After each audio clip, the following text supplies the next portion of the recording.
Ladies and gentlemen, in the red corner, hailing from the state of Nevada, representing the Steam and Wise Guys, it's the always feared Vegas odds maker. And in the blue corner, the crowd favorite from South Florida, Marc Winning Picks Lawrence. And now, let's get it on! Against the spread, Winning Picks with Marc Lawrence. Hi, everybody. Welcome back once again. This is Marc Lawrence, along with the crew, Victor King from King Creole Sports, Andy Iskoe joining us from TheLogicalApproach.com, and our good friend Jim Feist from Las Vegas. We're fresh off a great Christmas holiday. I hope yours was just as good to you as it was to us. And with that, we're all set to go against the spread on this week's College Football Bowl and NFL football cards. And Victor, I'm going to ask you first of all, how was your Christmas? The holiday itself was a little difficult. We spent a lot of time with my wife's family, which we're very appreciative of. But to be honest, Sandy and I probably cried a little more than we usually do on both Sunday and Monday. Naturally, understandable. We're still grieving. We're still processing the grief. With that said, though, Marc, we do not let the grief affect our performance. And we're pleased that the totals tip sheet went 4-1 last week in our return from the 1 week hiatus. And our King Creole service went 4-1 in NFL over-unders. Very nice. As well. So we're pleased with those results. And I know a lot of other customers are pleased, probably paid for most of their Christmas present nut. And that would be Marc Lawrence customers. It was a smoking Christmas weekend for Marc. He released 5 football plays on Saturday, Sunday, Monday. According to our numbers here, Marc, a perfect 5-0.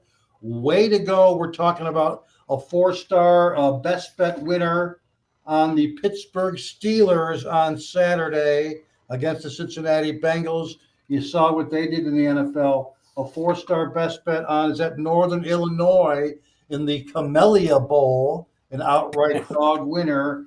And we saved the best for last, and that's Marc's 10-star NFL game of the year was on Monday night on the Baltimore Ravens. A lot of people were on the other side on the home favorite 49ers. But, Marc, you brought home the bacon, a no-sweat 10-star winner, and way to go. I know a lot of Playbook customers are very, very pleased right now. Well, thank you very much, Victor. It was indeed a Christmas that I'll remember and cherish for a long time. I'd like to be able to do those regularly, but bottom line here is we enjoyed it thoroughly, and it was nice to see Lamar Jackson probably vault himself to the top of the MVP list with his performance in that Monday Night Football game. So we'll take that each and every week. We're going to wrap it up this week with the College Football Bowl games. With that, Andy Iskoe, how was your week last week in college and pro football? The football was better in the pros than in the colleges, as we were remarking before we went on the air. I'm making a resolution not to play bowl games involving 6-6 or 5-7 teams against each other next year. Unfortunately, that resolution can be kept for about 11 and a half months till next bowl season, because I believe we're done with those games this year. My Christmas itself was nice and relaxing the way I had hoped it. Most of my family is, basically all of my family is back east. So I'm out here having celebrating and observing the holidays with friends who are in similar situations. So that worked out very nicely, and that whets my appetite for this coming weekend. Not necessarily the New Year's Eve celebrations, although I'll be watching them, but the football that's going to be playing. And of course, the colleges leaving Sunday, December 31st, which is normally a big bowl day, entirely to the NFL. And then we get treated some really good bowl matchups both on Saturday and Monday, New Year's Day. And Jim Feist, I understand you had some good food at a real nice new restaurant in Las Vegas, the Cathedral, as you were telling me. I'm going to certainly look forward to visiting that and seeing that. Aside from the good food, Jim, how was your football weekend? Well, I had a great weekend. As a matter of fact, it's been a run, knock on wood, of several weekends in a row, and pro football has been absolutely amazing. And college hoops is warming up as well. And I want to say here near the end of the year how much I've enjoyed being on the show with all of you. Great handicapping talent on this show. Marc, Andy, Victor, And Greg, really appreciate being on. It's been fun. And I've learned a lot just listening to you guys. And Mark, great week. Yeah, your customers have to be celebrating. Here, question for you, though. Yes. If the Ravens played the Niners tomorrow, all healthy, everything good, Trent Williams back, what's the line? Super Bowl you're talking? Yeah, well, that's where they can go. And Right. I think that's what's going to happen. I would say Frisco 3. On a neutral field. Yes. Wow. Okay. I might make it 2 to see which way the line moves. One would think it might go towards the 49ers. A lot of people will react to see what Baltimore did. So, and people talk about, well, the Ravens, the 49ers want revenge. Revenge does not matter in the Super Bowl. You're playing for the reason you just beat your bodies up for the past 5.5 months. But 3, I think, I would think more money would come in on the Ravens at +3. At +2, I'm not really sure. And you know what? I could even understand, depending upon assuming these teams play similarly through the time that they get there, I would not be totally uncomfortable with a pick'em line. Let me ask you this then, Andy. With the Super Bowl being in Las Vegas, and there's generally a lot of California influence in the money that's being bet in the Super Bowl, do you feel that they being from Northern California, San Francisco, they would also influence this line, Super Bowl being played in Vegas?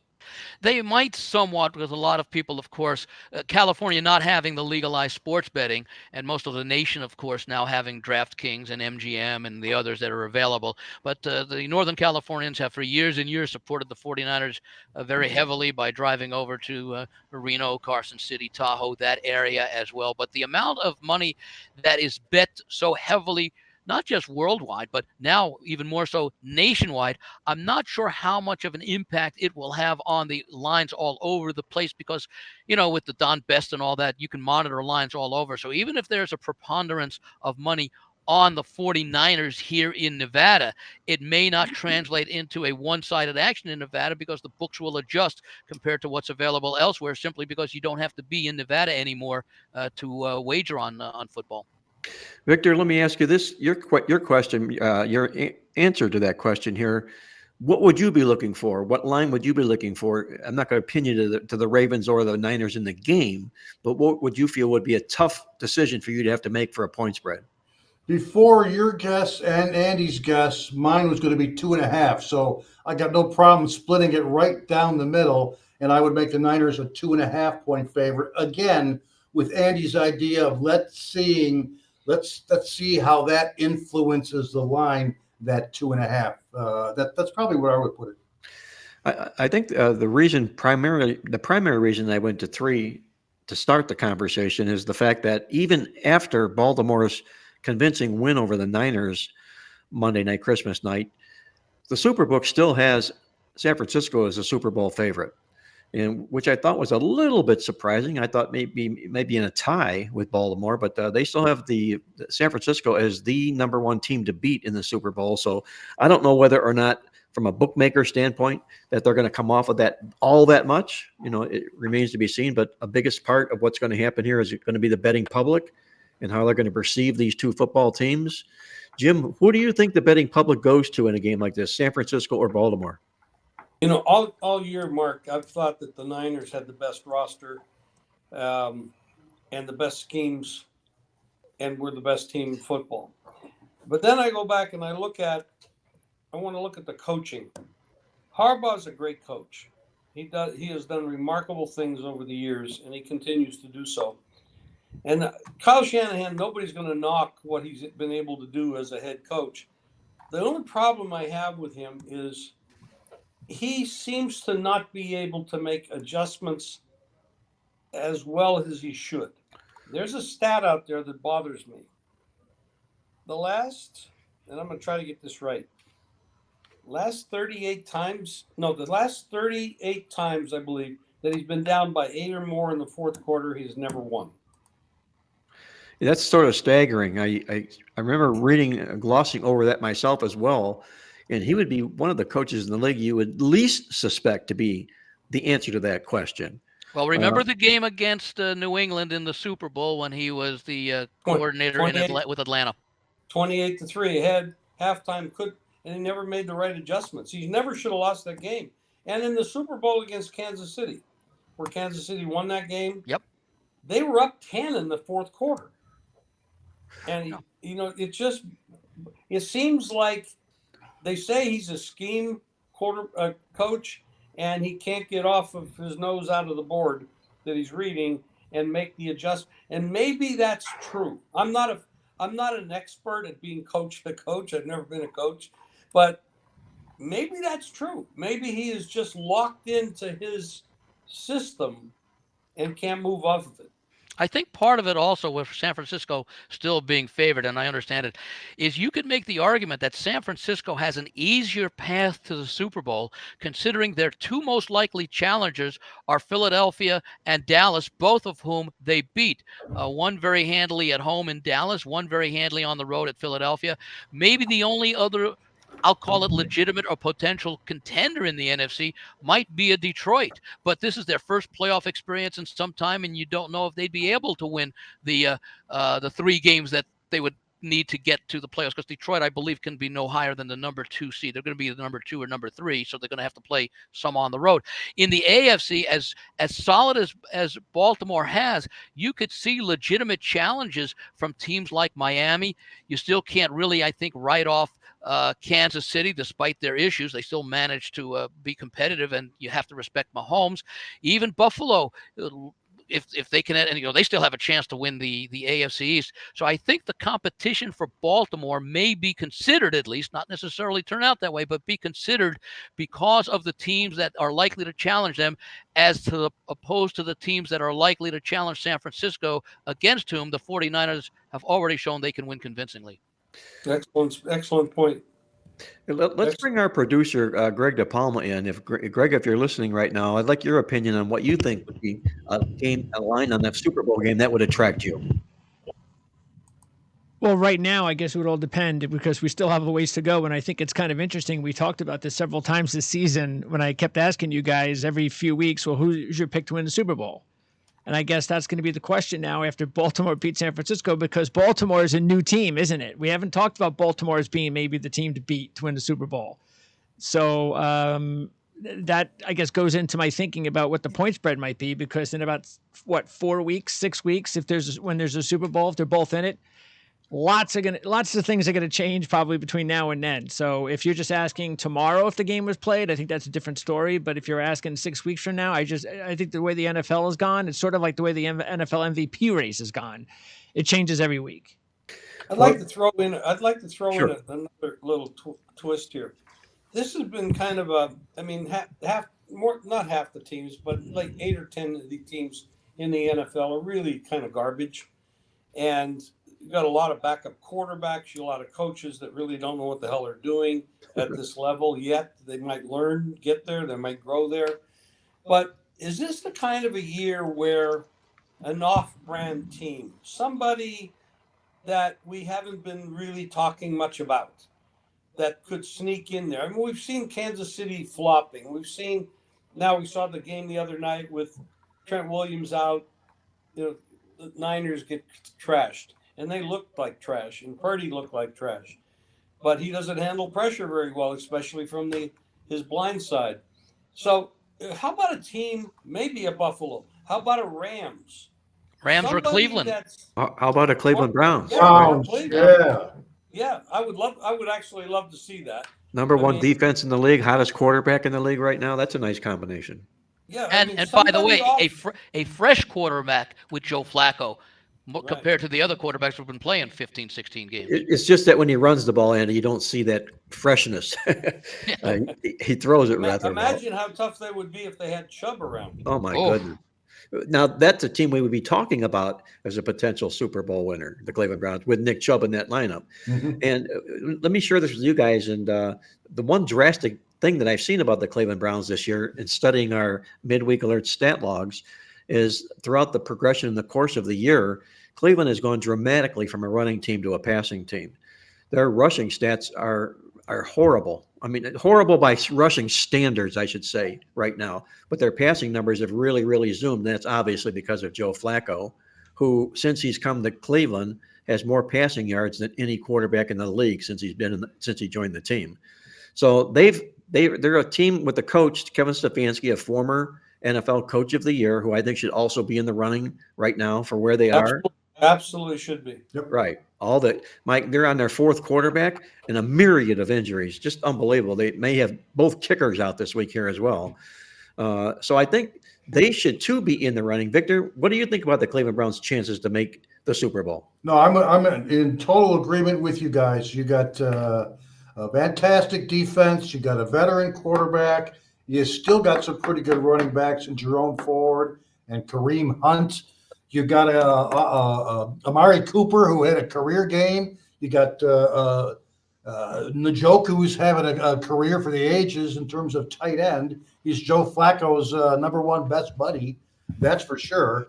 And, you mentioned, we touched on it very briefly last week, how Cleveland has evolved to a pass-first team.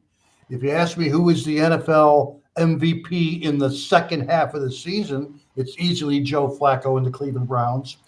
And in last week's game against Houston, in which we were on the over in that particular game, the fact that Cleveland lost their kicker, like in the very first few minutes of the game, Hopkins, it completely turned them around offensively. They played a lot more looser, a lot more aggressive on offense in that week, knowing that they would not be settling on field goals, that they would not be considering a field goal on fourth down, that they would try to attempt every fourth down conversion they possibly can. And you saw the result, 36 points, over 400 yards against Houston. And it's kind of interesting how just losing a kicker completely turned that offense around last week. You know, what I like about it all, Victor, aside from the fact that you and I are both from Cleveland, just as fans, is they're anchored by a really, really staunch defense. And the defense, amazingly, I read this, I couldn't believe this. Myles Garrett has not had a sack in the last 5 games. And he was the sack meister in the National Football League this year. And they've gotten to where they are without those sacks from him. So imagine when he cranks things up, what can happen with the Cleveland Browns. I'm going to throw another team in there that I don't think anyone's mentioned, and it's not getting a lot of notoriety as well, but their numbers and their situations. Miami, the Dolphins. Everyone talks about the offense, and well, they should. They are number one in total offense. They're number one in scoring offense. But look at that number defense. People, the Miami defense, people will be surprised. Bingo. Remember, they started the season in that wild 36-34, whatever, at the Chargers, where they gave up like 200 and something rushing yards, and those numbers have impacted the totals, even though they've played outstanding rushing defense since then. Miami is actually number 4, right there with Baltimore in total defense. They are number 5 against the rush, allowing only 91 yards per game. And remember, that average includes that horrible performance against the Chargers. And they are not only number 5 against the rush, they're number 10 against the pass. So that's a pretty good balanced combination. And even on a yards per play basis, they actually are right there with Baltimore, number 5 versus number 2. So their defense is not getting, and we expected, I don't know that we expected this much of an improvement, but Fangio coming over first season took some time. This team has played solid defense for much of the season, and yet they've been overshadowed by the talk of Kansas City still having the experience, Buffalo making a late season run, Cincinnati until they lost the game the other day, Miami and Baltimore, of course. So Miami sort of hasn't been getting, I think, the kind of recognition. Maybe that's a good thing with them. That's what makes this week's game so fascinating. You're right on the money with that, Andy. We called that out in our Playbook newsletter. He's one of our best bets this week, and we called out the great job they're doing defensively. It's been overlooked largely because of the offense. The offense that got off to that scintillating start, but it's the defense that's carrying this football team right now, and they're getting the Vic Fangio playbook down pat. And you see Bradley Chubb. You talk about Nick Chubb. Bradley Chubb is in the backfield just about every play when there's a passing play for the Miami Dolphins. So I agree with you. I think you got to also throw Miami into the mix. I know people will say that they haven't fared all that well against winning teams, and they did beat Dallas in an ugly win. But the bottom line here is they play these games one game at a time.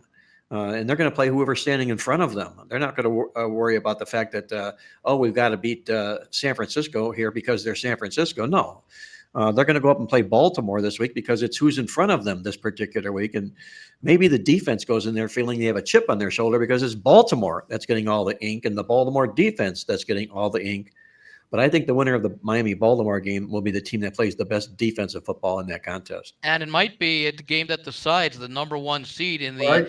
AFC. If it may very well come down, because if they beat Baltimore, they'll have the tiebreaker edge over the Ravens if they're tied, and if they can beat Buffalo in week 18, and that's at home, and it's a revenge game for Miami, who had probably their worst loss of the season, that 48-20 loss in Buffalo earlier in the year. You're looking at the AFC's number 1 seed if they can get by the Ravens.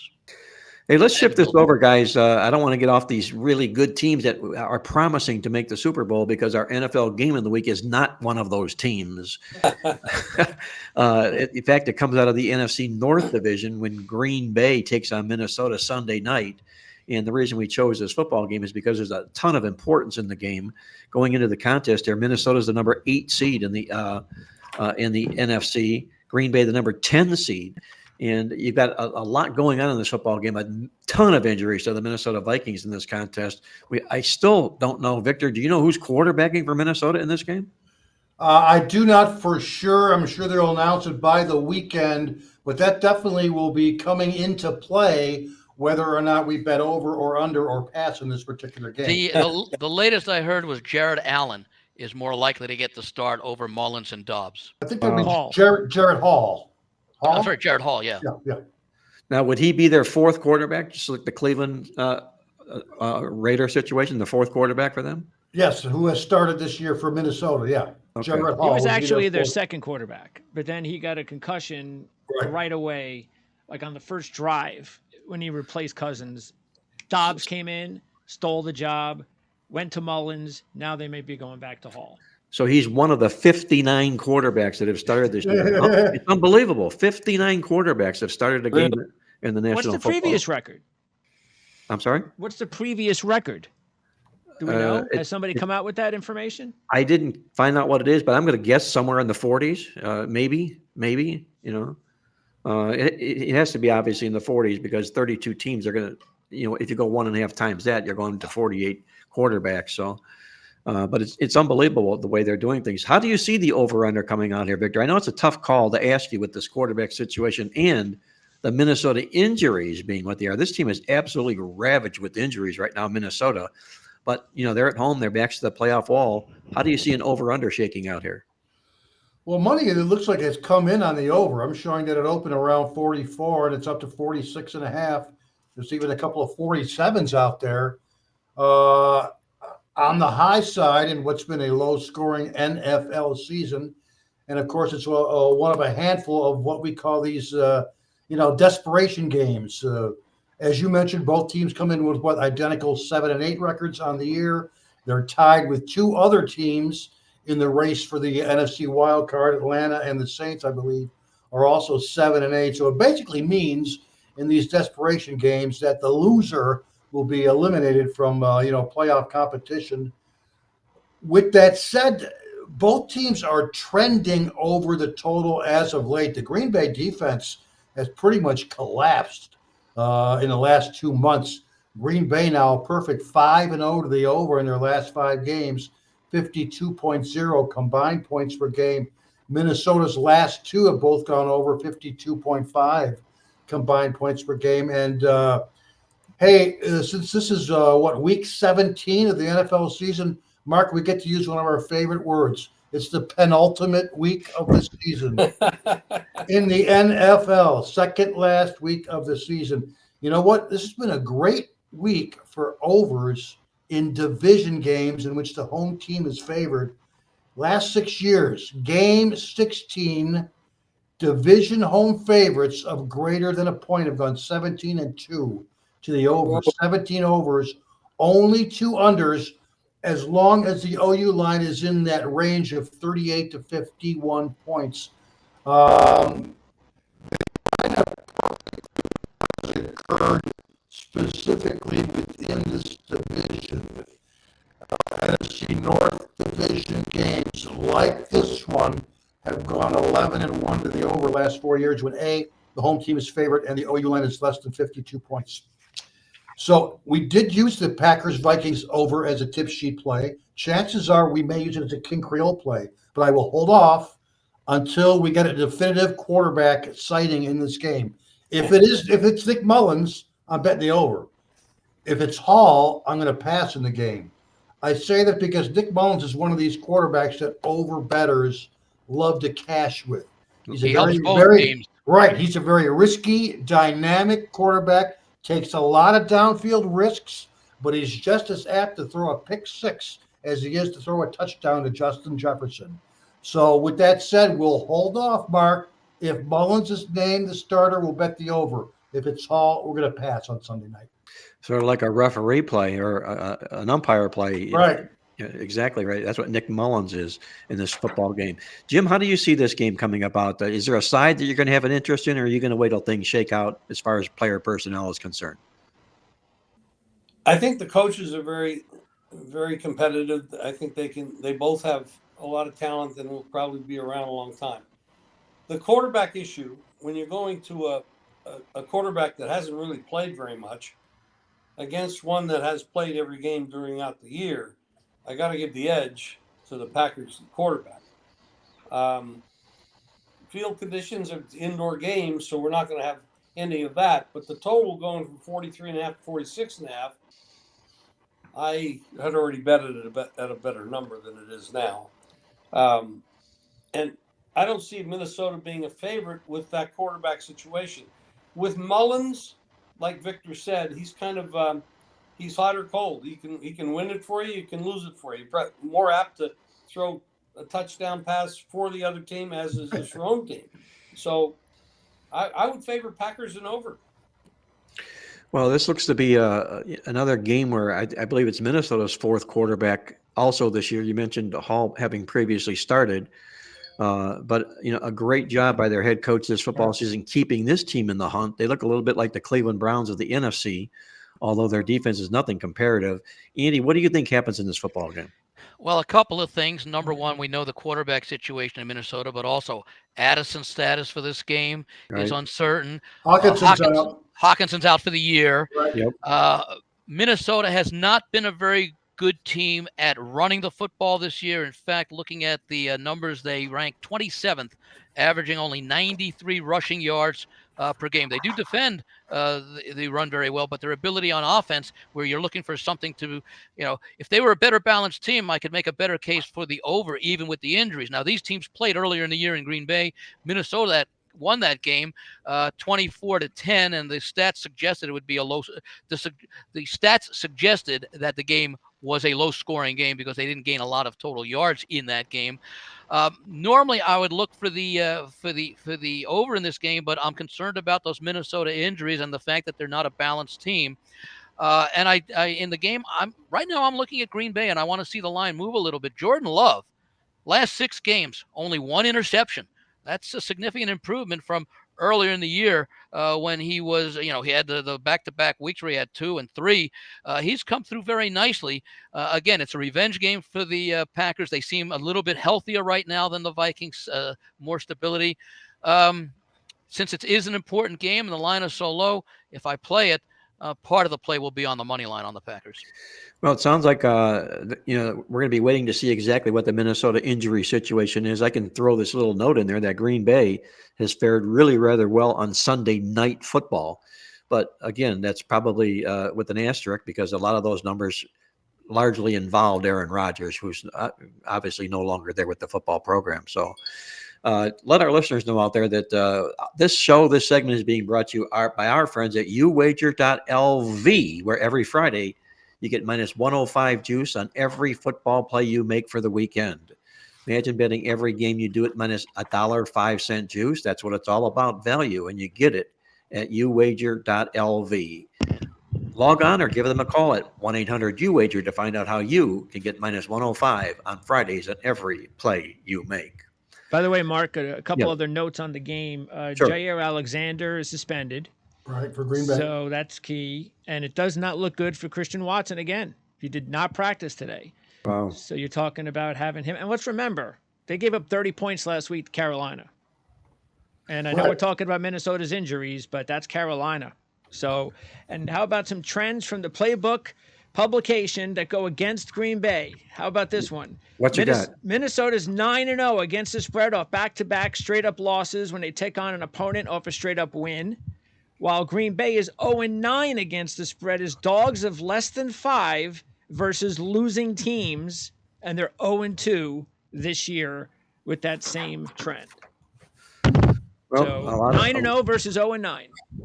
Some trending here to the Minnesota Vikings in that football. I'll tell you what, the surprising thing about that 0-9 trend for the Packers is that I'm sure most of those were with Rodgers at quarterback. Yes. Right.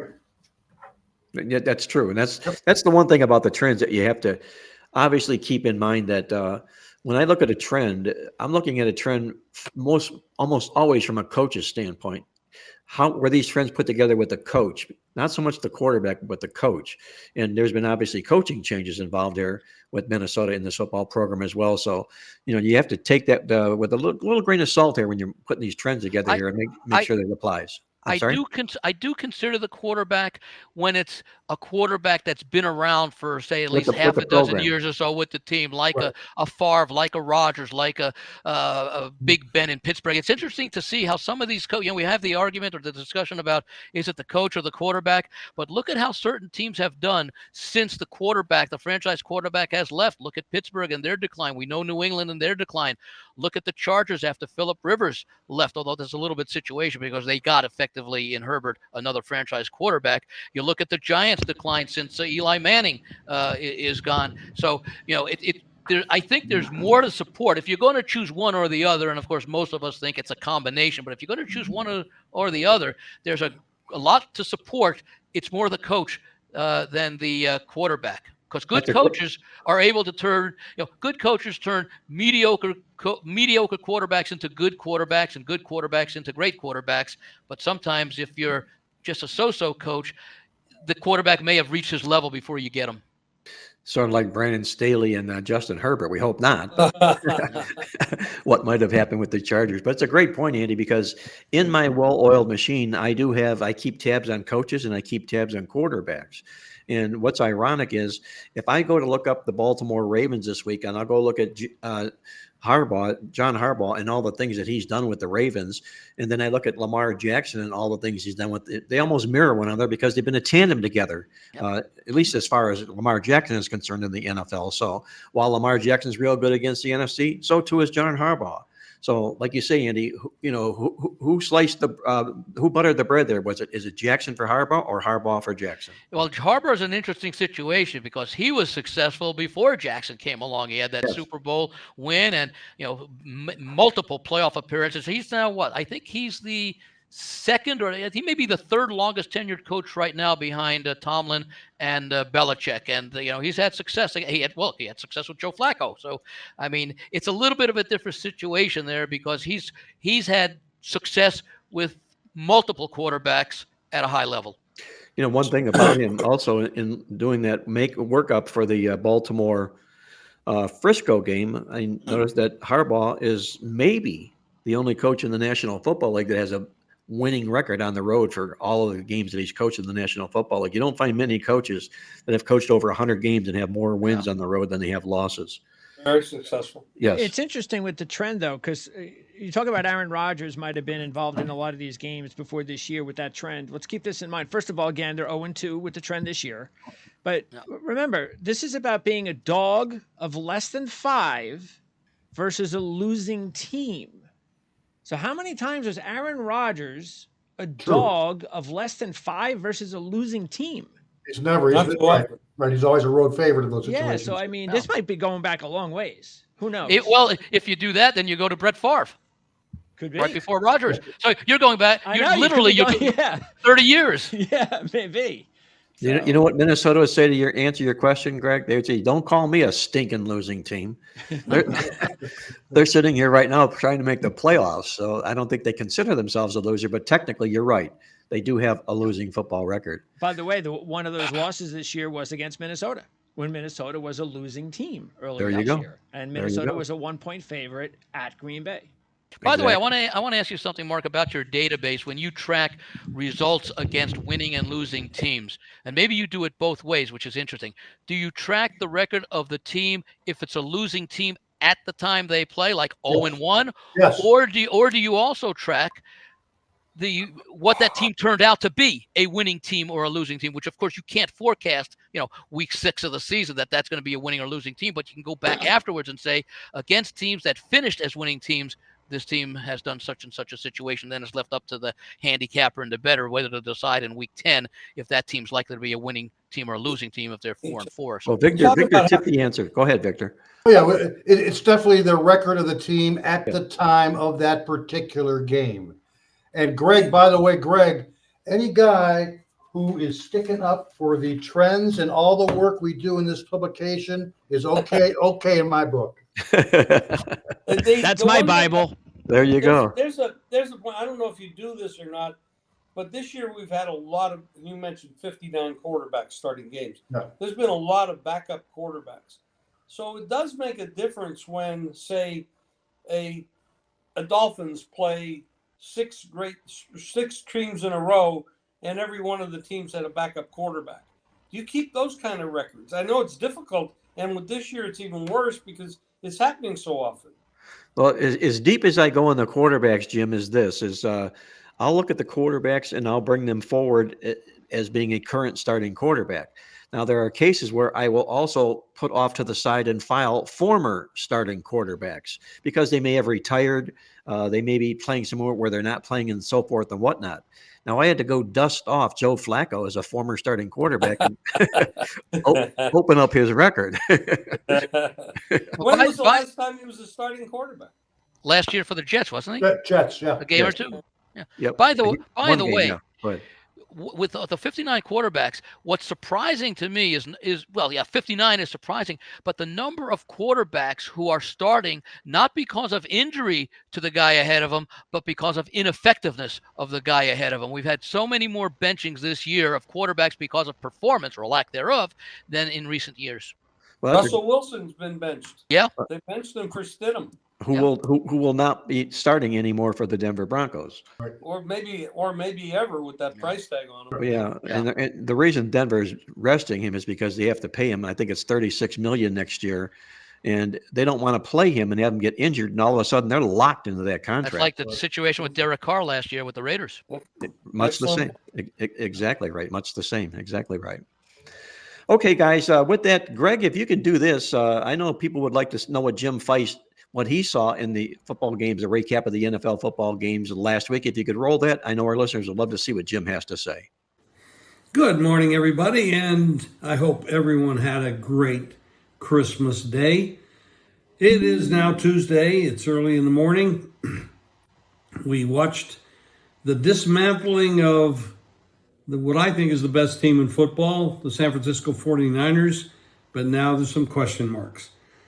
I think I mentioned earlier that if Trent Williams is not on the offensive line, San Francisco is going to have problems. They have a young quarterback who doesn't handle the pressure all that well. He's semi-mobile, but not enough. He's certainly not Lamar Jackson. He got undressed last night. Baltimore did them in. A lot of the early points by Baltimore came off turnovers, but that's part of the game. San Francisco can still elevate themselves to the position of hosting at home. It looks like they still would be the favorite to do so. There's some teams out there that are doing pretty well, actually. The LA Rams, they got the coach, they got the quarterback, they got some great wide receivers, they're running the ball well, their offensive line's a little okay. Defense, they're okay. They're not a great team. They don't have stacked players everywhere that are superstars, but they got it going right now, and that's the dangerous time, a dangerous situation for anyone having to face them, because they can score. And if you can score, you can win. Now, that's one situation. I don't know what happened with Buffalo, with the Chargers. That was a mess. After beating up on Dallas, They went out to LA. They did not look good at all. Everybody's talking about this is the dangerous team. I don't know. There's something missing there. There's a DNA gene missing. Miami, Dallas goes on the road, plays another road game where they didn't win. However, it wasn't terrible. Now, I'm not super high on Miami because I think even though they have a lot of speed players, good coaching, et cetera, Tua is playing good, ball out of his hand quicker than anybody else in the league. They're a little bit fragile in so far as a lot of their players are speed guys. They're not big, burly guys that don't get banged up and hurt real quickly. It could cost them. It probably will. This week they're going to play Baltimore, and Baltimore is the team that just dismantled San Francisco. Let me move this screen a little bit. And Baltimore starts out 3, up to 4. 47's the total. Going to have to watch the weather. You can't just go jump out there with these, in this situation with the weather that we get around the country. But that's a big move from San Francisco all the way back home to play Miami, who's coming off with a little bit extra rest one day. It's going to be interesting. Talk about Kansas City. This is a defending champion. Mahomes is whining a lot. It's not a good look on his part. Yeah, he came into the league and he's dominated the league. I mean, he's a great quarterback and got a great head coach, a lot of weapons, but not as many weapons as they had. They got rid of some really good players. I mean, there's a lot of them are down with Miami, and it's showing. Kelsey's getting a little older. They're making good money. They're doing a lot of commercials. Anytime somebody does a lot of commercials, and both of these guys, Mahomes and Kelsey, are doing that, you got to wonder how much time they have on the field practicing and focusing. Because I've done commercials in my life. It takes a lot of time, especially with this network quality stuff. You can be days doing a commercial. So that means you're not playing football. Anyway, I think they lose focus. I think they are still in the AFC.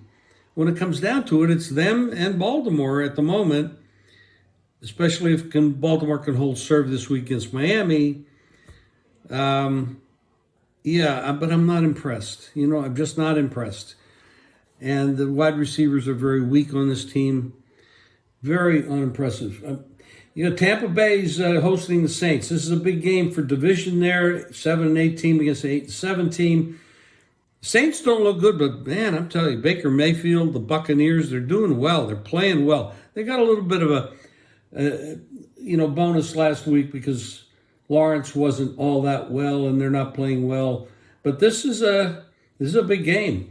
Then San Francisco is going to bounce back off that loss. They go to Washington, who's a mess. That's going to be very interesting. I know Purdy got a little banged up. Darnold came in and looked okay. It's still a great team with a lot of great weapons. CMC, it's a tough situation there. I mean, if Trent Williams is not at left tackle, this is a different football team. This is probably the best left tackle in football. You got 2 right-handed quarterbacks there with Darnold and Purdy, and Purdy doesn't handle the pressure that well. In the 4 games they lost, it was Trent Williams was hurt in all 4 of those games. So that's a big one. They're laying 13.5, 14 points at the Commanders, who are a disaster anyway. But Brissett is probably the best quarterback they have, and they should use him. It gives them more stability. They can be dangerous. I certainly would not lay that kind of price.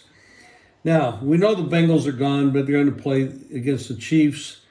The Bengals looked like crap against Pittsburgh the other day, and Browning didn't hold up. And a lot of these guys, they run into pressure, they don't look good. And the Chiefs are going to have to bounce back, and it's laying 7 points at home. The Broncos are out. Russell Wilson's, one of my favorites over the years, but God's honest truth, the last couple of years, he's absolutely looked terrible, and he still looks terrible. The Vikings and the Packers, that's a big game. Both 7-8. The late game on Sunday, Vikings are 2.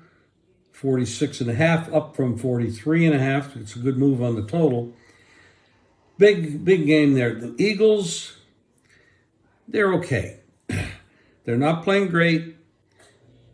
They almost blew the game against the Giants. Now they're going to play the Cardinals. The Cardinals have nothing to play for, a 3-12 team. But they got Murray, and Murray is a dangerous guy. And he's different. He's kind of a little bit like Lamar. He moves around a lot. It's hard to defend. The Eagles have to keep their head on straight, but they have the inside track here with getting home field, winning the division. Rams are going to be at the Giants. I can't see how the Giants can hold up against this club. I mean, laying 6 on the road, 6.5 on the road is a tough spot. But the Colts, Raiders, I mean, the Raiders are playing hard. They got this interim coach. They like him. They play hard. The Colts are kind of iffy. Not too much there. The Texans should get their quarterback under center this week, and the Titans are folding. 5-10 on the year, really nothing to play for. I look for the Texans to come up big in this game. I mean, they have a shot at the playoffs, and a lot of these teams do. And it's wide open. We got 2 weeks to go. It's wide open. The Falcons at the Bears. These are two losing teams. Outside shot for the Falcons because of the division they're in. Not impressed. I don't know why the hell the Patriots are trying to win. I mean, they should be getting draft choices. They should be focused. But, the players are playing for their jobs. It's the executives that are thinking about draft choices. Players don't think about getting draft choices because it's their jobs. They're going to lose to the draft choice. So it's the executives and the coaches that might make that kind of decision. But in that spot, the Bills are 12 and against the Patriots 40.5. I don't know what to think of the Bills. I really don't. It's a mystery. And then you got Pittsburgh. Where the hell did they come from? All of a sudden, they come up with a big game. Of course, they forced Browning into turnovers. He looked absolutely horrible, like Purdy did on Monday night. And now Pittsburgh goes to Seattle. And Seattle has eked out a couple of victories. Seattle's laying 3.5 in this game. That is too many points. These teams are not that different. You got the same record. You got two old coaches that know how to coach. That's just too many points. This could go either way. It's exciting. It's exciting. You've got the college hoops. You got the NBA. That's not doing too bad in the NBA actually, but it's hard with the resting players and all that stuff. But the college hoops is heating up really good and doing really well in the NFL.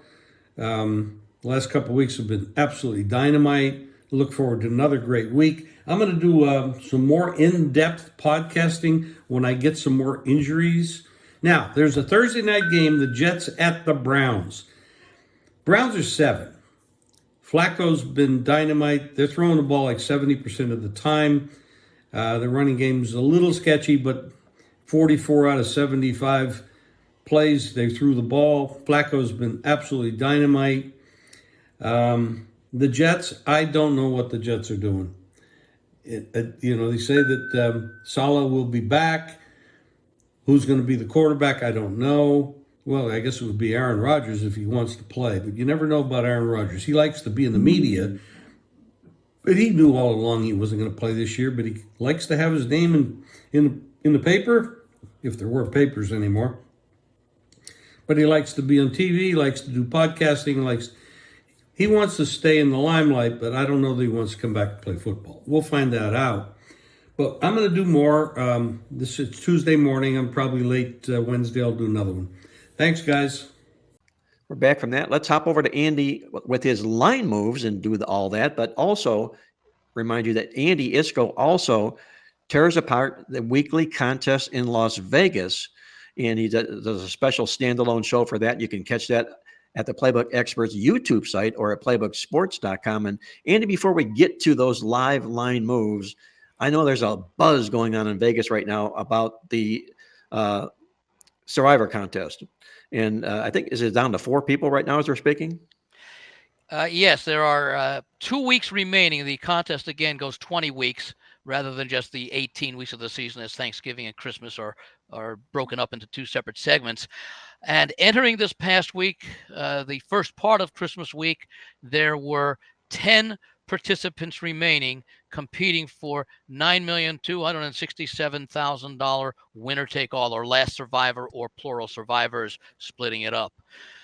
Unfortunately, for 6 of the 10, they were on the Denver Broncos Sunday night, who lost on that last-second field goal by the Patriots and were eliminated, including, as I recall, the one entry that nixed chopped the pot up before The guy that refused to chop it up, right? when there were 13 remaining. I believe he went out this week. He did have some class in wishing everybody success the rest of the way and all that. So he didn't make it look. He was not arrogant in his, let's call it, concession speech. He cost a lot of people a lot of money, though. Yeah.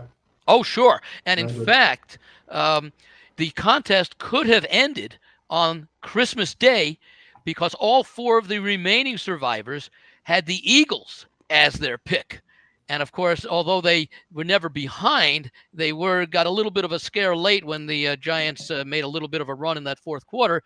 But it did set up the possibility for not just having 4 millionaires if the Eagles had lost, but 4 multimillionaires, because the value of each entry right now is a little over $2.3 million for each of the 4 entries. So the folks, and as I indicate on the video from this week, they can take a look at a tutorial that we provided earlier in the year that allows them to access the websites with information about all 4 of the contest, with all 5 of the contests that we cover, and they can actually take a look and see once the selections have to be in, which I believe is Saturday afternoon at 4 p.m. Pacific time. So give it about an hour. They will post them as far as what the 4 contestants have going for them.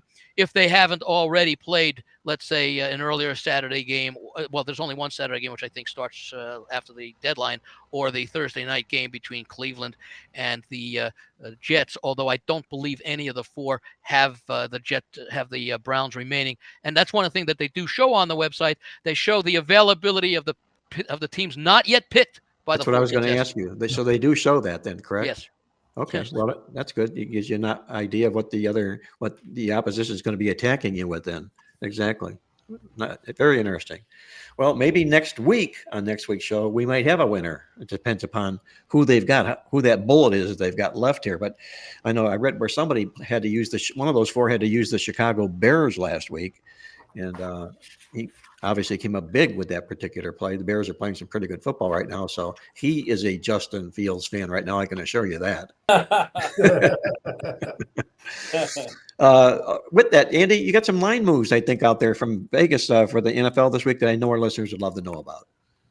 Yes, and by the way, I do know that all 4 contestants, despite their performance last week, do have the Broncos this week. And I'll see if when we get to a little bit of a later segment, I can go back and check exactly what the favored teams are that they have. There's only 4 contestants, so it wouldn't take very long to inform the audience. Have they already chopped a little bit of money for each other?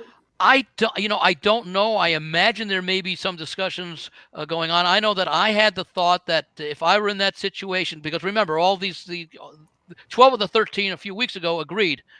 So the 4 who are still alive are part of the of that group. I would almost suggest, guys, let's guarantee we're all millionaires. Let's each take $1 million of the pot, and we'll play it out for the remaining 5.2 whatever million. I like it. That's excellent idea. That's what I would do. In fact, make it $1 million and make it $1 million and $1, so you can say you're more than a millionaire. Is there any way we can get involved in that now?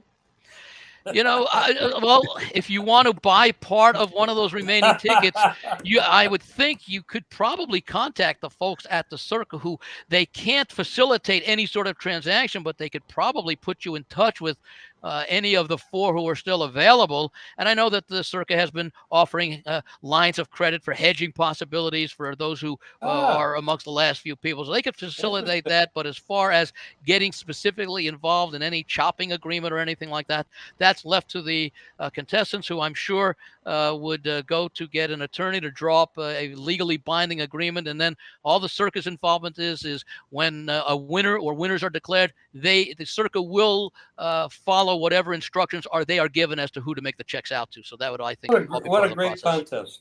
What a great contest! A lot of excitement. I would not be surprised. They went from, I think, 4,000 last year to or maybe it was 6,000 last year to 9,000 this year. I wouldn't be surprised if this contest gets 15,000 entries next year, making it a $15 million jackpot. Yeah, especially when word gets out about how much money was won this year, Oh yeah, and this is the first 3 years. They always had multiple winners. I think 35 the first year, 5 the second year, 2 last year. So this may well be a single winner, regardless of any chopping that's involved. I think next year we all should get together, the guys on this show, and throw in a couple bucks and enter 4 or 5 times and try to get through this mess. And why not? It'd sure be nice, Jim, to sit here and talk about our ticket being alive in this. Right. Hey, how about the guy that picked the anytime TDs for 14 different players, put up $5 at DraftKings, and won $500,000? Incredible. Just incredible. Yeah, I don't even know if Travis Kelce was one of those.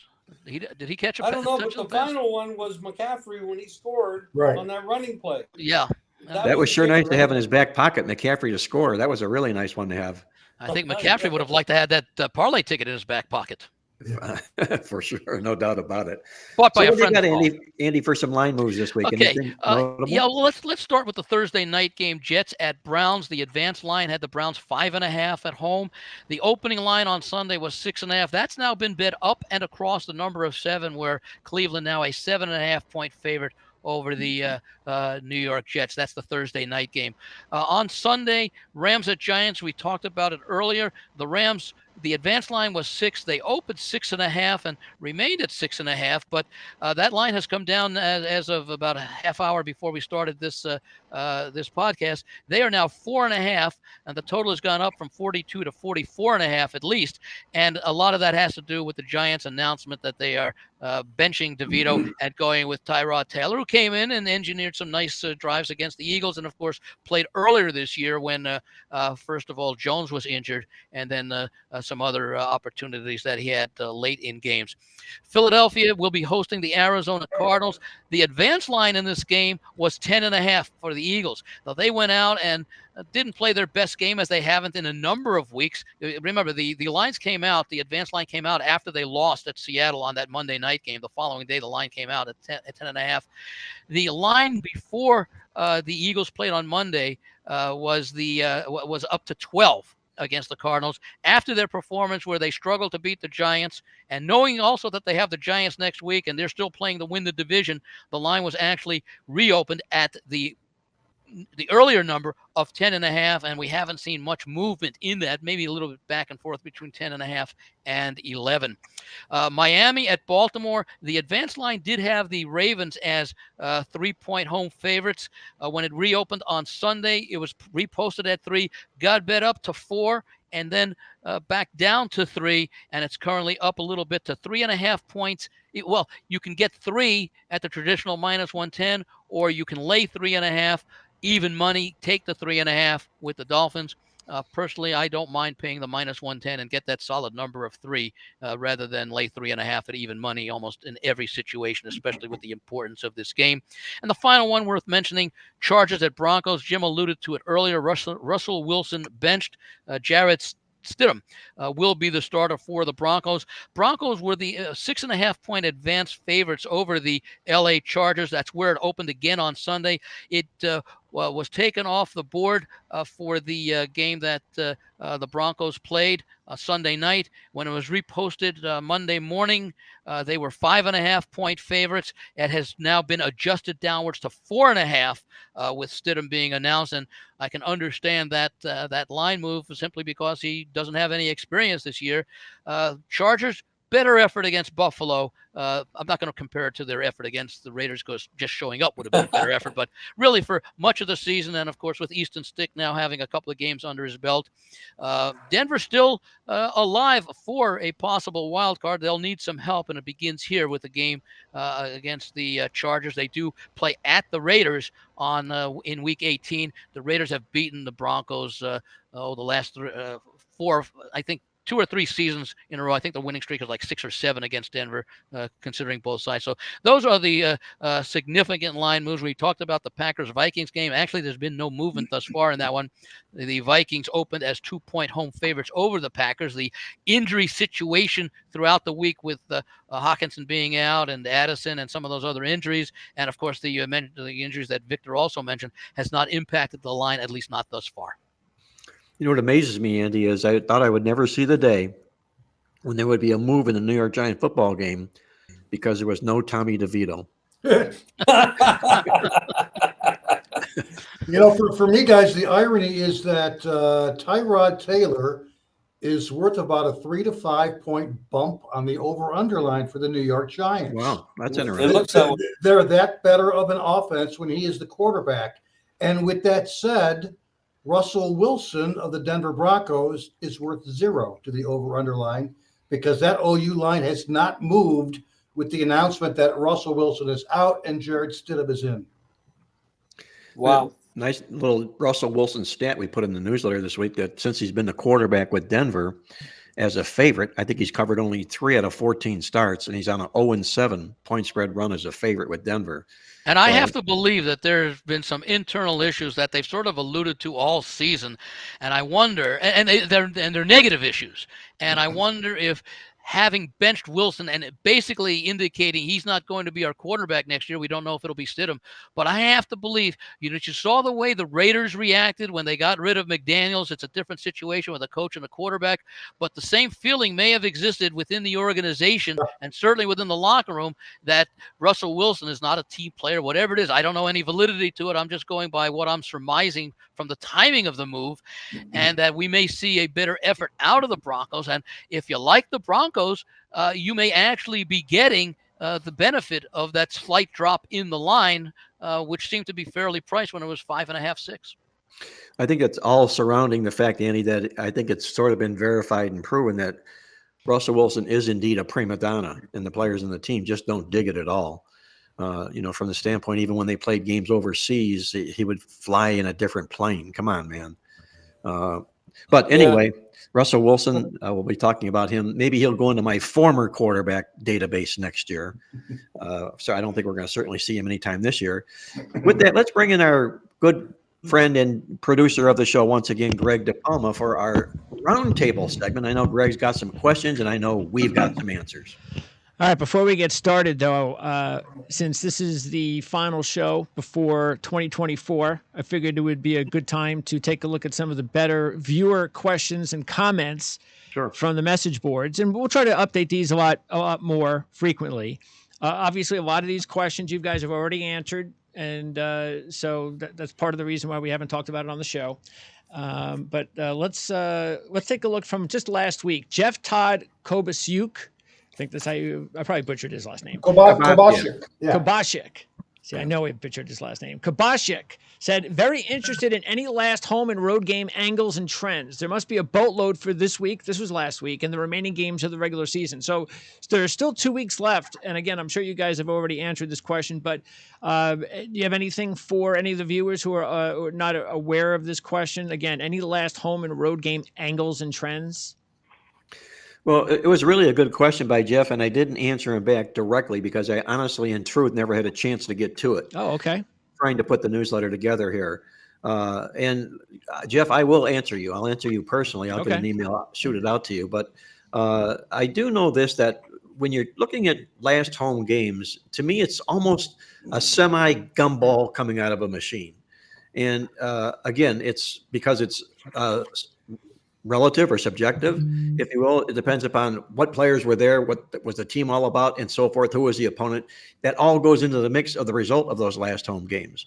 Now, there are what I call systems or angles that revolve around last home games, where a team or teams had done something or didn't do something prior to that last home game that are also, I think, more relevant. And I'll break those down a little bit more in like I say, in an email. And next week, for the final week of the National Football League, because it will be the final week and every team at home will obviously be in their last home game, we'll tear that apart a lot more next week.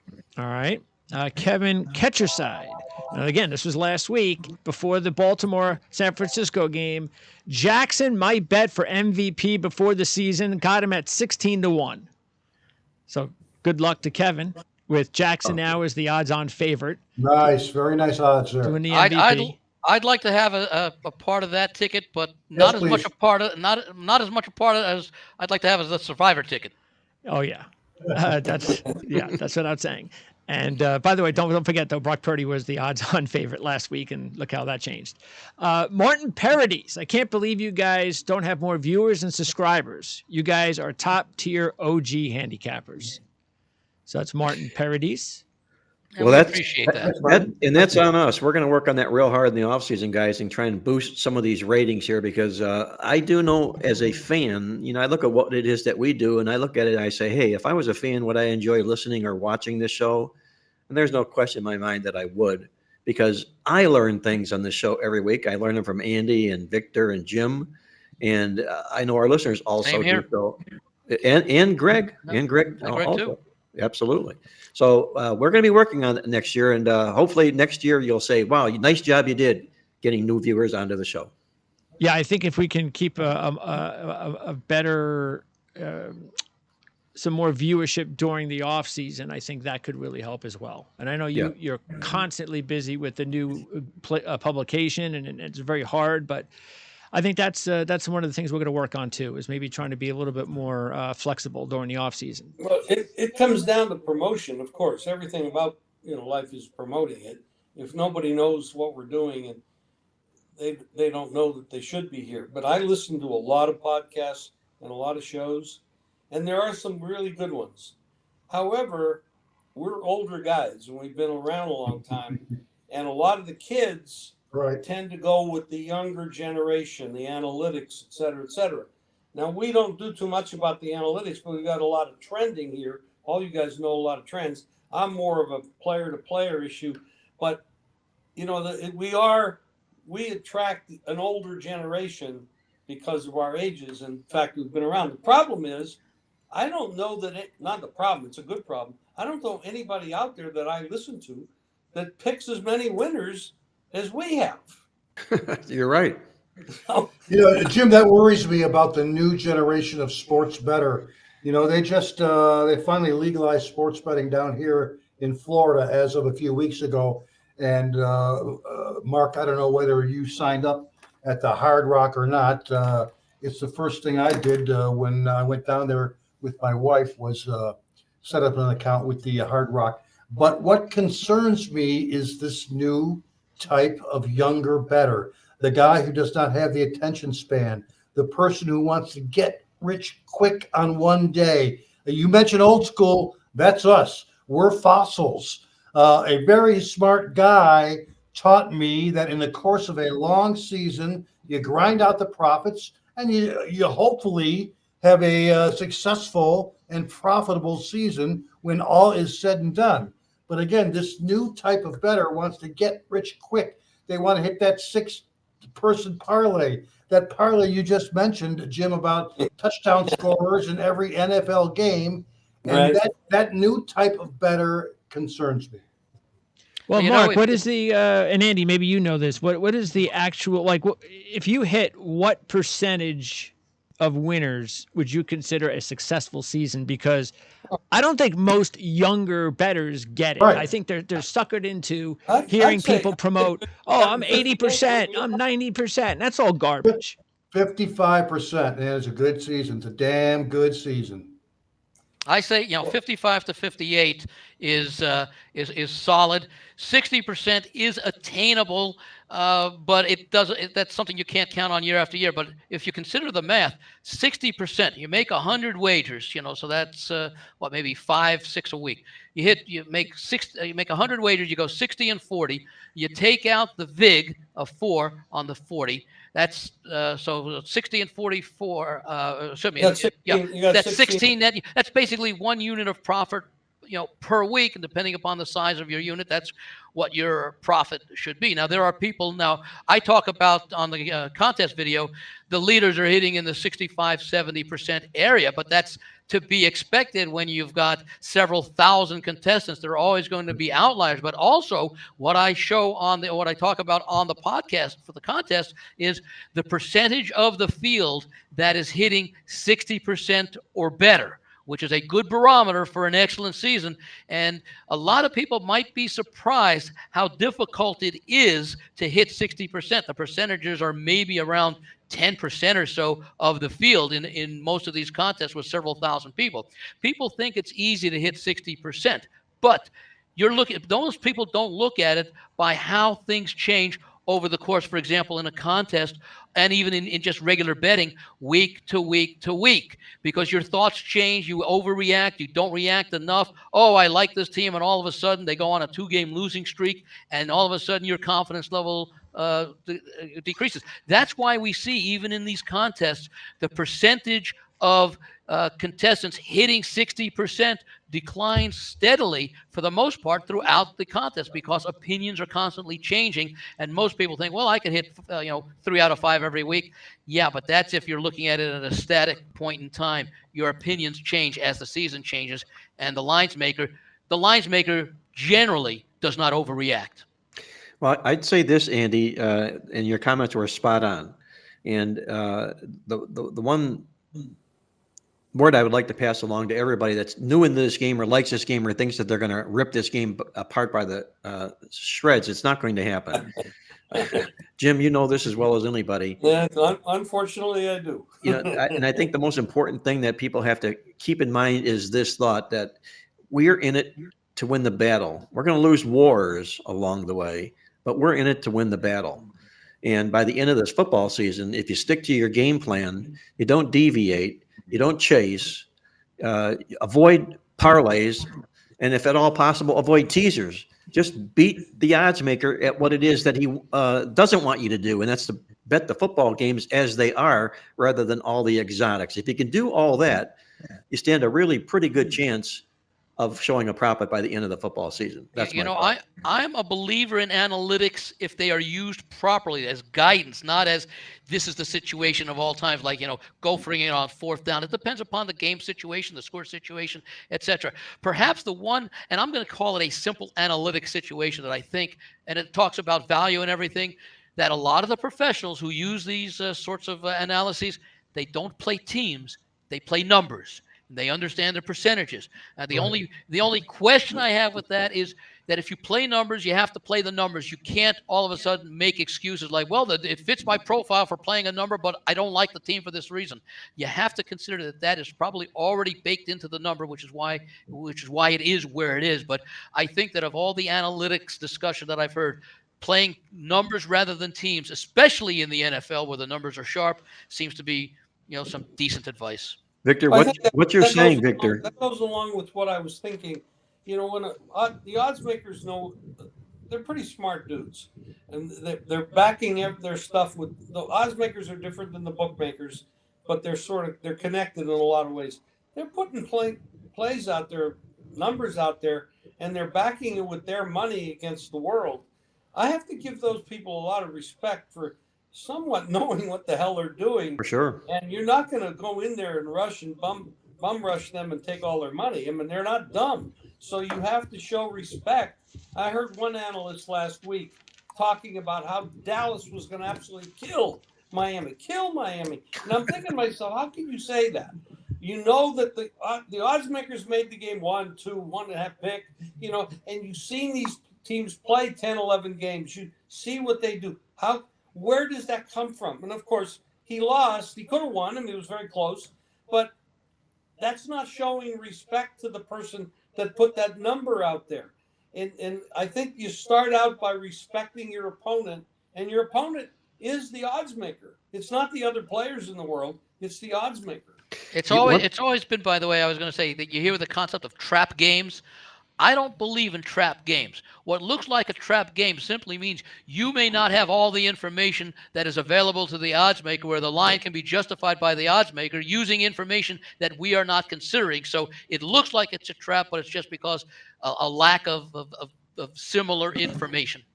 Well, first of all, you look at this Miami game at Baltimore.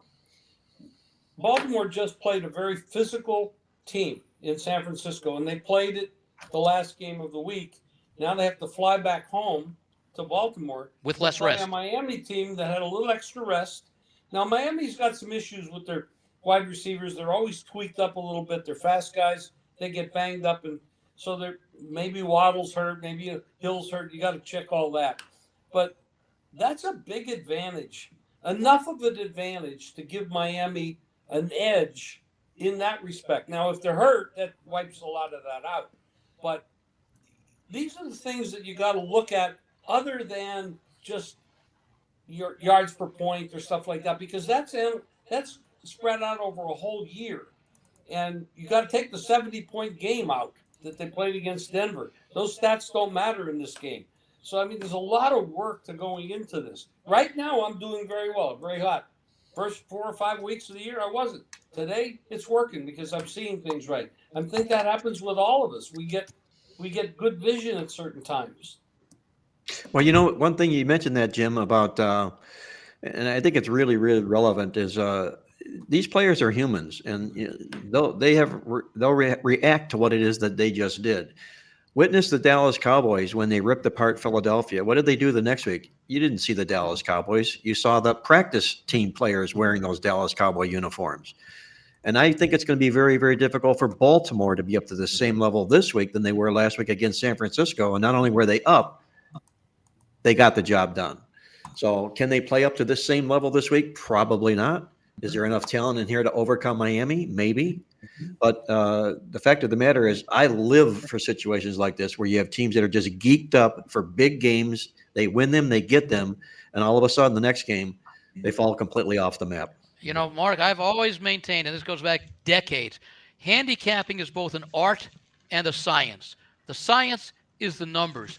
The art is the application of those numbers to specific situations, scenarios, intangibles, etc. So you've got to really balance the two, I believe, in using, it could be 60-40, could be 50-50, whatever it is. But I think you have to consider both the raw data and then the interpretation and use of that data. Victor, what's the saying that you use all the time, Victor, about the pros and the Joes? Oh yeah, pros bet numbers. Yep. They bet value in the line. Joes bet on teams, their favorite teams. They knee jerk a team on a 3-game winning streak or what have you. But it's all about the number, man. That's where the value is. And if it's not your number, you lay off. There's other games to bet on. No penalty for passing.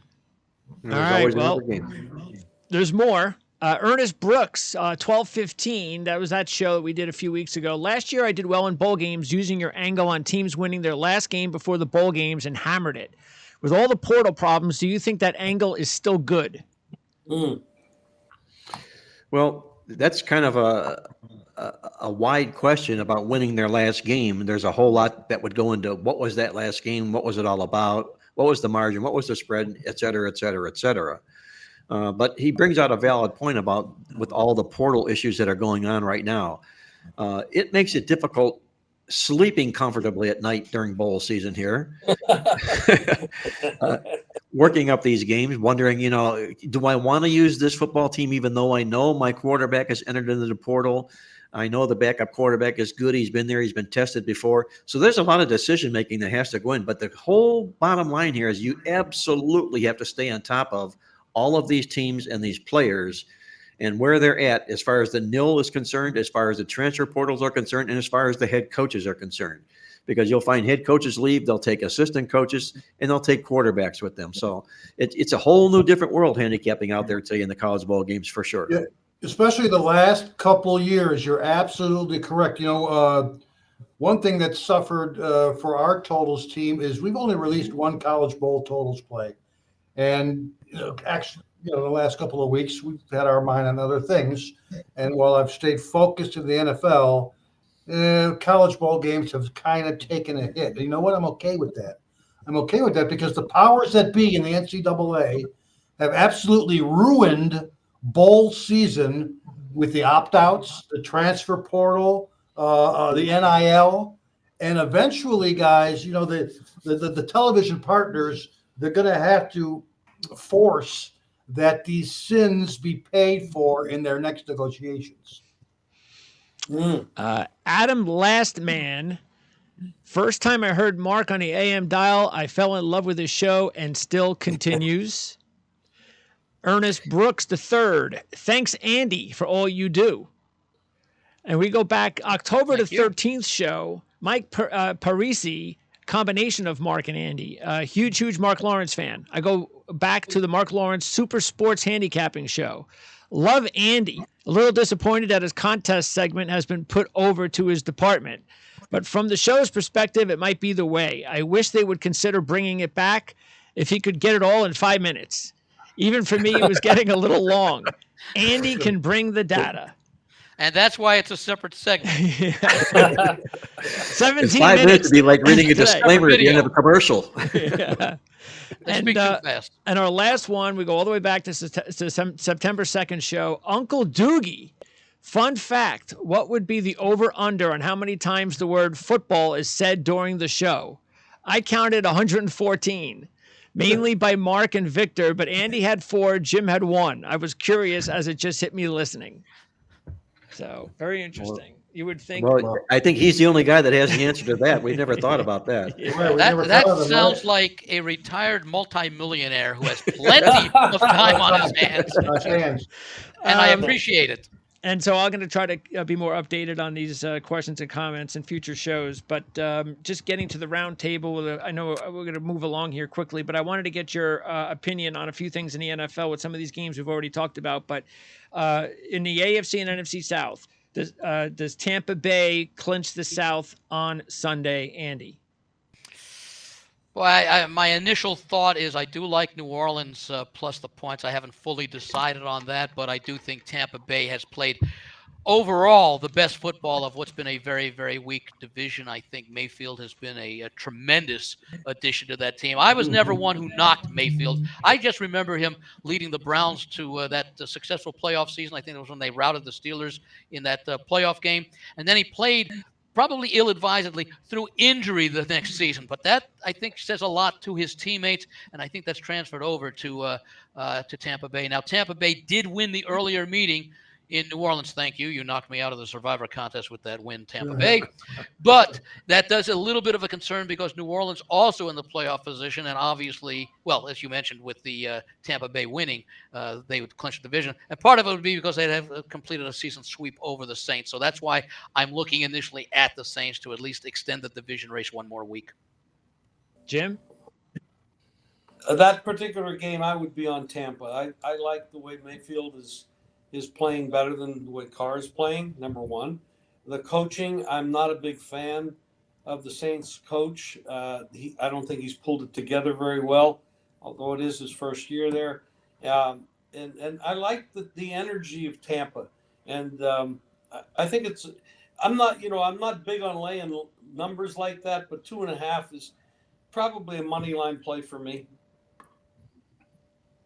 Mark, before I ask you your opinion, here's a trend from the Playbook magazine. New Orleans has covered 13 straight as division dogs of 3 or more. So again, right now the line is between 2.5 and 3. So keep an eye on that for that trend. And I looked at the history, though, because we just talked about it with the Packers. Big difference between Dennis Allen and Sean Payton.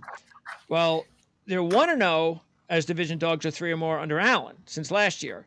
And the one win in the one game was when New Orleans lost to Tampa Bay as a 3-point road dog, 17-16. So Yep. Tampa Bay won the game, but New Orleans covered the 3-point spread. Same situation. Tampa Bay might be a 3-point favorite. So everything is eerily similar, and yet Tampa Bay still won but didn't cover.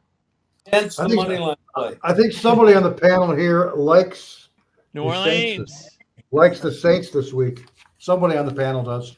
Yes, I'll wave my hand and say that I do. But I'll say this, that the well-oiled machine is what pointed me to New Orleans in the football game. And sometimes you might not like what the well-oiled machine says, but you never, ever argue with the well-oiled machine. It's like your wife. You might not like what she says, but you never argue with it. You just accept it. And I shouldn't have accepting New said Orleans. anything until I read the newsletter.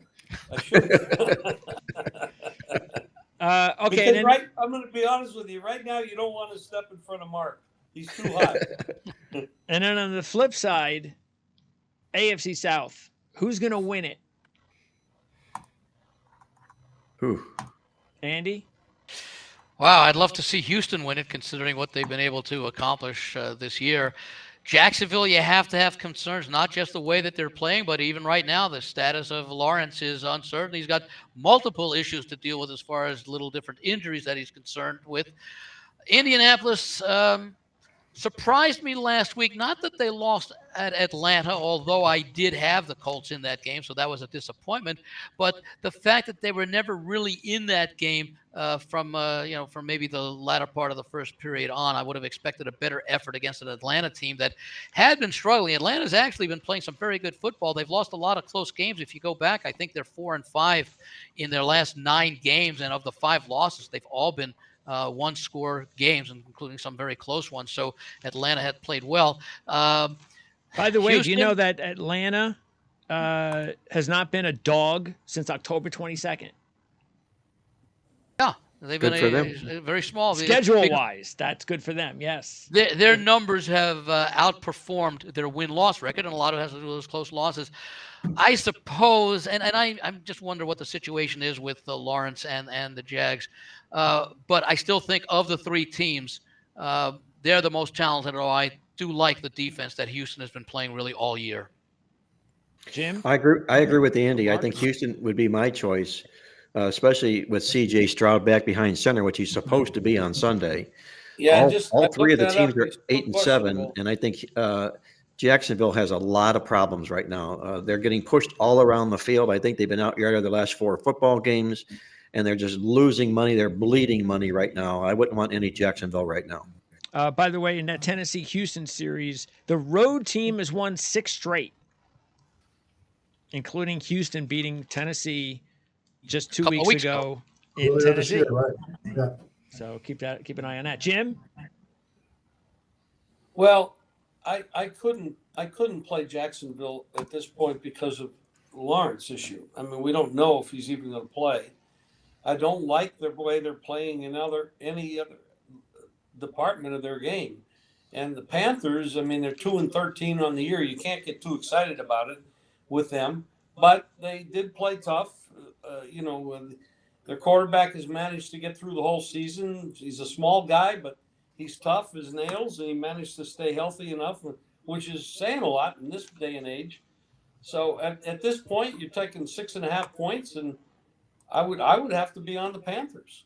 By the way, Jacksonville, I didn't play it, but that would be the side I would take. if there's tiebreakers involved, Jacksonville does own the tiebreaker edge over Houston and Indianapolis. So if there happens to be a tie, Jacksonville will wind up getting the benefit of the doubt. Victor? That for me would be the deciding factor. They do carry the tie-breaking edge. They're favored by 7 this week. They may not cover, and I would agree that if I'm going to bet the game, I'm going to take the points with the Panthers off their best offensive performance of the season. But again, they should win, even with Beathard at quarterback. If he does this week, they'll probably be a 3 to 4 point road favorite against Tennessee in their last game of the season. So by default, I would have to say the Jaguars.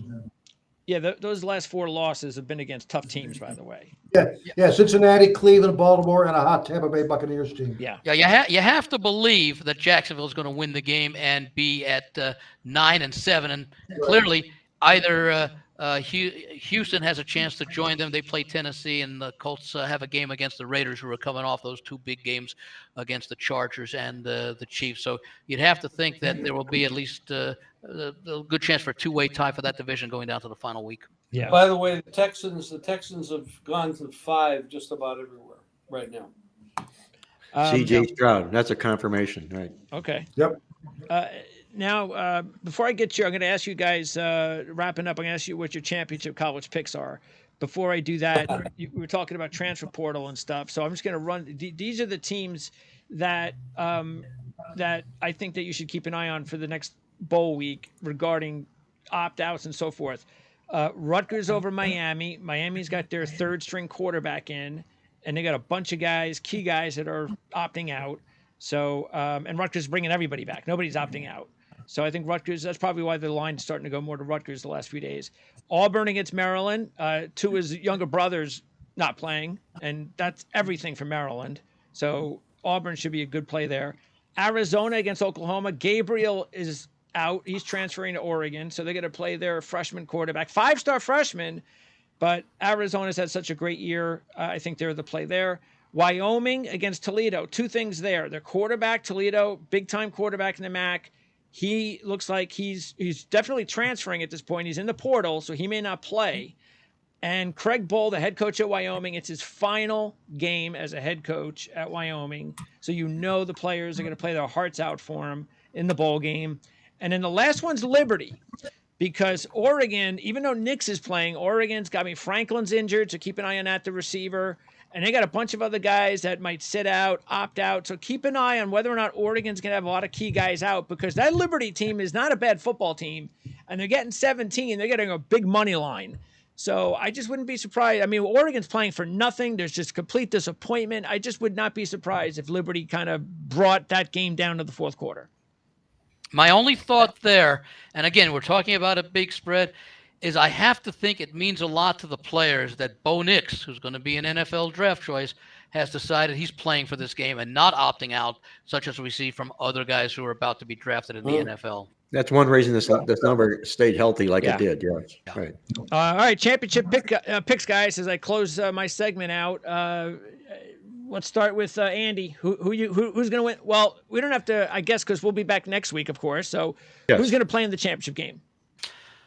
I think it's going to be Alabama against Texas, which is what I think the networks want. They want the rematch. I feel more comfortable about Alabama when you give Nick Saban nearly a month to prepare for a specific opponent, and the fact that they haven't been in the playoffs. I think last year, was that the first year that they missed it since they went to this format about a decade ago?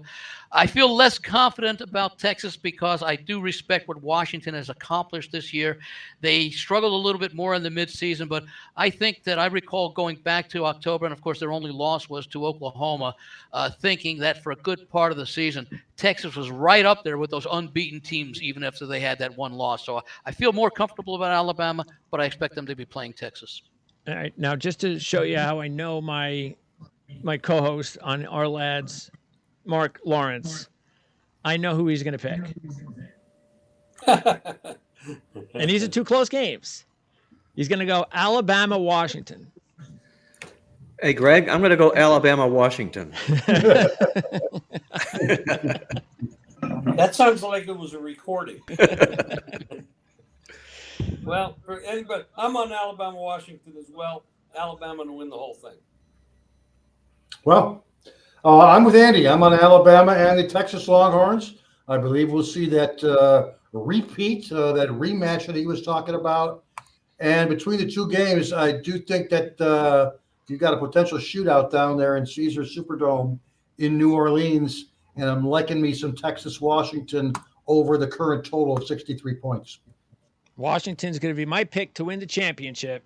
So I'm not going to pick the Michigan-Alabama game because Michigan's my favorite team. So I'm a little bit, even though I understand why everybody's going with Alabama.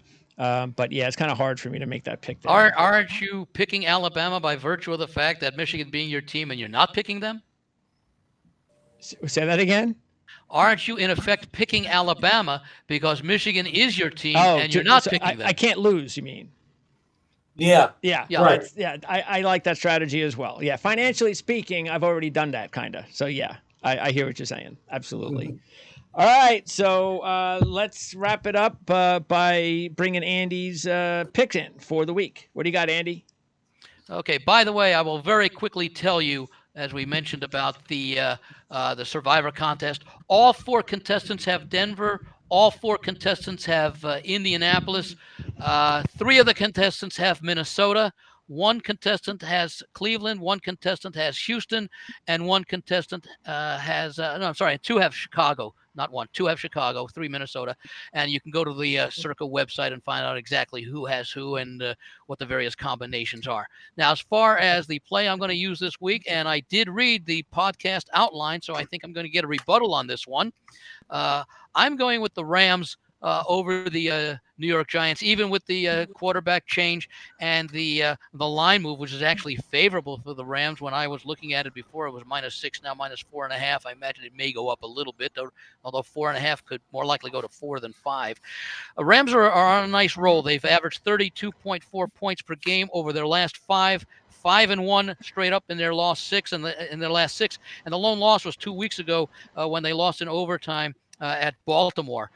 They are, well, I was going to say 7-1 straight up, 6-2 against the spread as favorites this season, with an average margin of victory in those 7 wins of nearly 12 points per game, and 6 of the 7 by 6 points or more, 2 of which were on the road.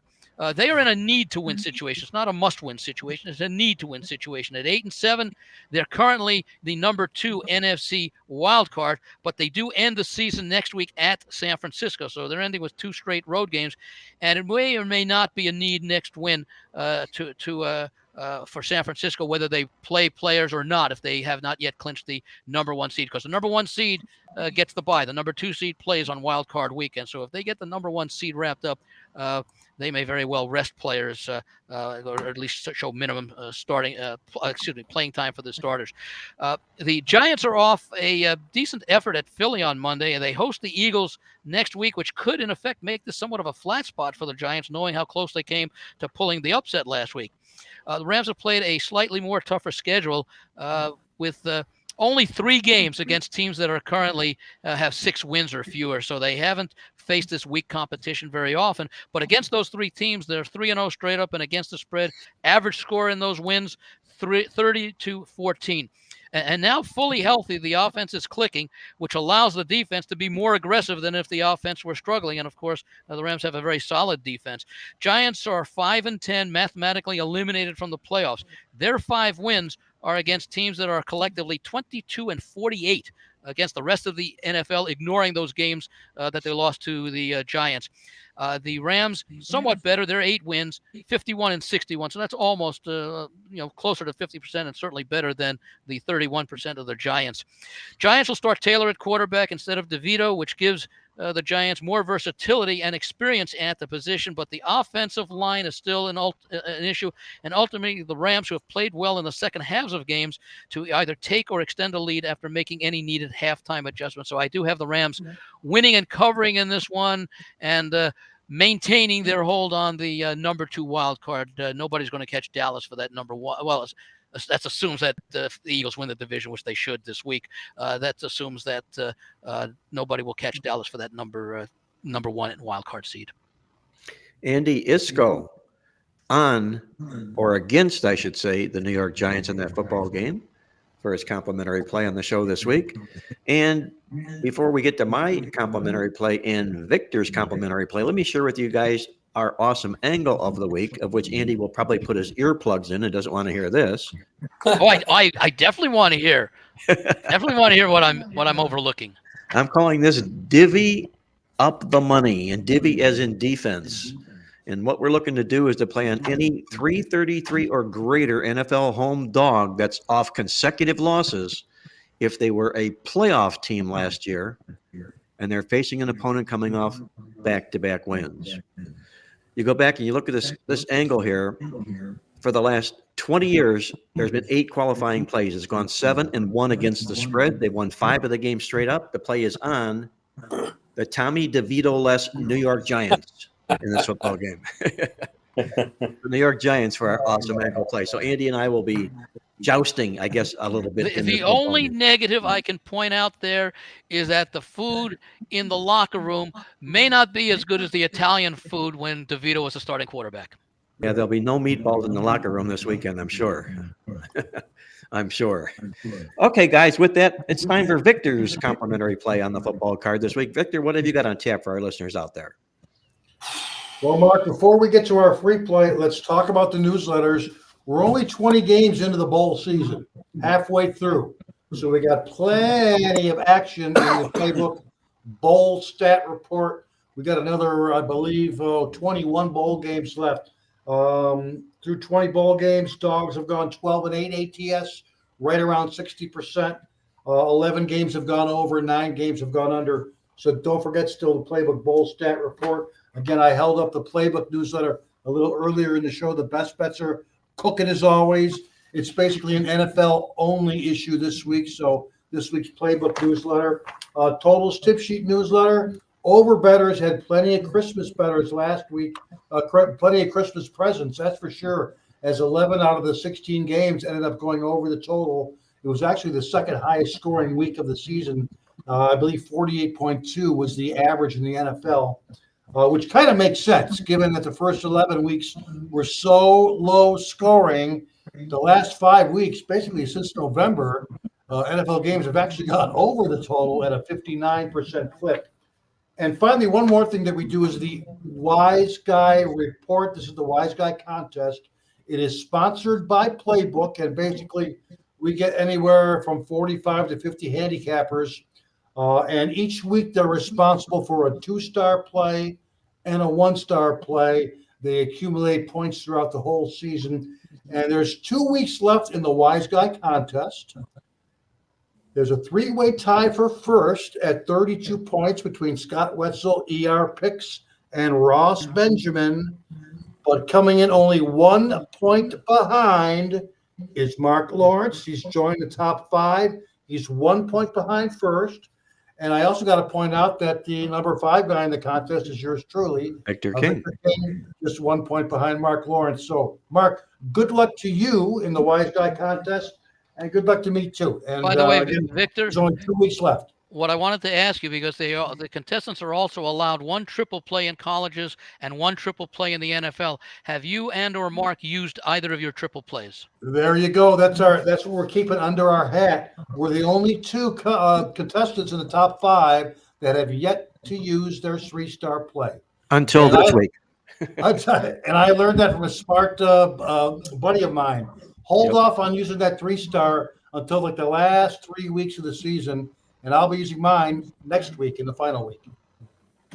But with that said, guys, we got a free play. We're going to give the ball to our boy Tuco. He went 1-1 with his team totals last week. And this week, we just talked about the game. Tampa Bay Buccaneers, New Orleans Saints.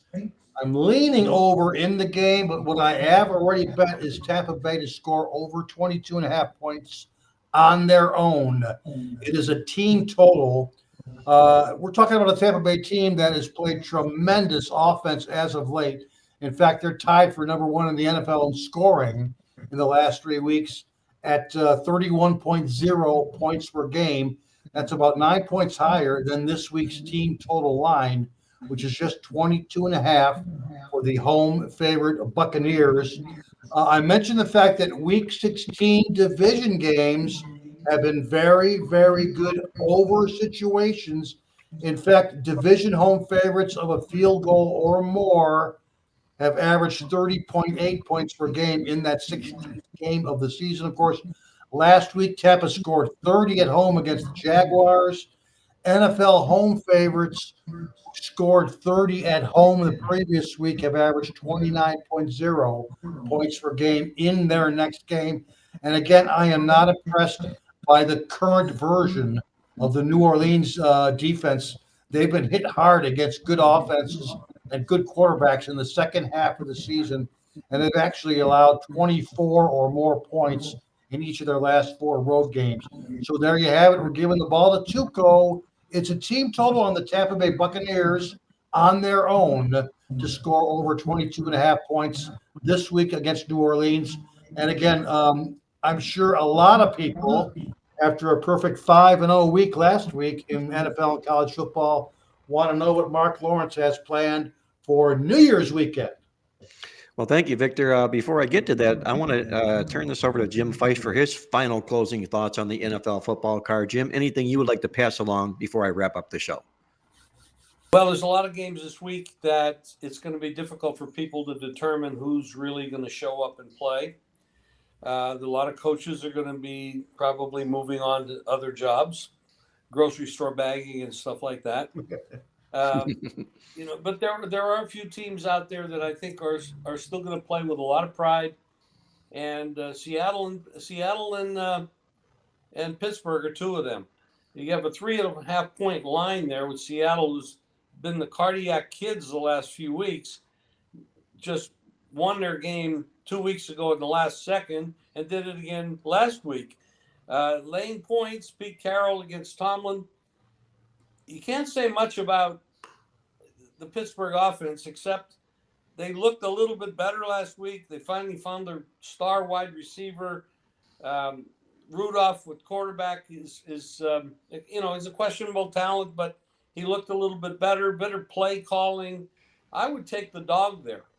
And I bet the Packers and Vikings over earlier in the week, but I did it at 43.5. It's 46.5. So I really can't tell anybody to chase a number like that, but I do like it. Now, as far as a teaser play, I like Cleveland, 6-point teaser, Dallas, 6-point teaser, and I actually went and took the Rams as a 6-point teaser when they were 6 points. Now they're 4.5, so it's still there, but you could also add in something like the Chiefs, a 6-point teaser. We know they're going to come to play, and they are going up against the Bengals, who are really hurt.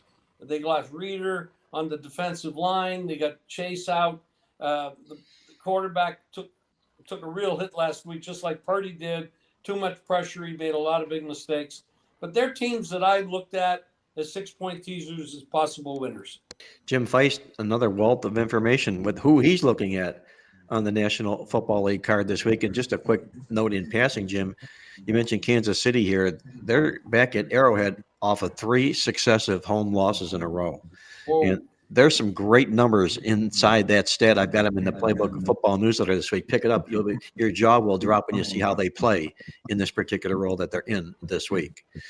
Before I get to my complimentary play on the show this week, once again, I want to remind you our segment's being brought to you by our friends at uwager.lv, where you can receive monthly 5% rebates if you're a customer on all your losses. Check it out, uwager.lv, or give them a call toll free. The number is 1-800-UWAGER. And by the way, as Victor mentioned, on the heels of our NFL 10-star play last week, I'll be doing my 10-star college bowl play of the year this weekend. You want to check that out. That'll be available also online at playbooksports.com. My complimentary play on Sunday's NFL football card, we're going to go inside the NFC South division and fade those Jacksonville Jaguars, who have struggled. I mentioned earlier on the show, the last 10 times they've been at home against NFC teams, they're 1-10 against the spread. Oh. The last times they've been home favorites over the last 6 years, they're just 4-9 straight up and 3-10 to the number. In fact, worst of all, they've been out-yarded each of the last 4 football games in a row. This team is leaking oil like the Exxon Valdez right now, the Jacksonville Jaguars. We got to put them on the fade list here and use the Carolina Panthers, the football team that's really closing out the season in pretty good fashion here right now. They're coming in this football game 3-0 against the spread in the series, the last 3 games in the series. Give me the Carolina Panthers plus the points, my complimentary play in this football game. And that's going to put the final wraps on this edition of Marc Lawrence Against the Spread. I want to thank our co-host Victor King from King Creole Sports, Andy Iskoe from TheLogicalApproach.com, and our good friend Jim Feist, the legend in Las Vegas, for all their contributions on the show this week. And, of course, our producer, Greg DePalma. Until next week, once again, this is Marc Lawrence reminding you to always to remember to bet with your head, not over it, and good luck as always.